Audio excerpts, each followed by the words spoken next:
Have you ever wondered what a fishing boat smells like? Hi, I'm Emily Wickham of Proclaiming Him to Women Ministries, and I have a message of hope for you today. Luke chapter 5, verses 2 through 3 says, "And he saw two boats lying at the edge of the lake, but the fishermen had gotten out of them and were washing their nets.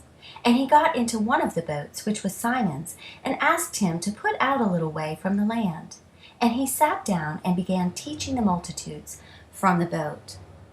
Well, to answer my question, I'm going to venture to say that a fishing boat does not provide a pleasant sensory experience. I can just sort of imagine the bad odor that can be found there, and on top of that, it probably has some slimy, fishy parts just kind of lying around in the boat. So that is not a place that I would probably make my preference to spend time in.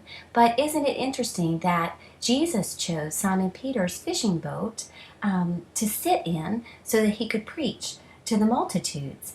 And he didn't have a modern microphone to project his voice. So the water probably carried his voice so that the multitudes could hear him.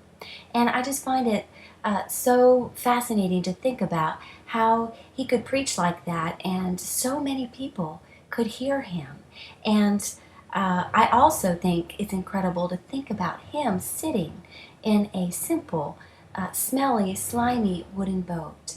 The King of Kings, the Lord of Lords, humbly sat in a very unassuming piece of equipment. But the appearance and the different aspects of the boat didn't really matter. The point of it is that this tiny little boat helped him accomplish his purpose of preaching. And I've been thinking about how, God has a purpose today to spread His word, to get the message out about the good news of Jesus Christ, and how you and I are like that little wooden boat. We are all sinners, and that sin dirties us, and there are times that our attitudes make us most unattractive. In addition to that, we might not have a wealth of talents or feel like we are anywhere near being adequate enough to share Christ with others.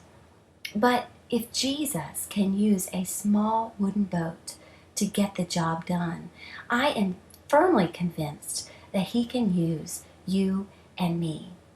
We just need to be a willing vessel filled with His presence.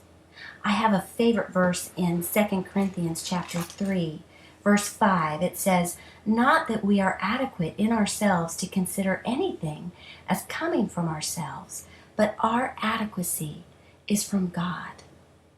Our adequacy is from God. Instead of focusing on our limitations, let's place our confidence in God's ability to use us just the way He's made us. Thanks for watching, and until next time, I'm Emily Wickham of Proclaiming Him to Women Ministries.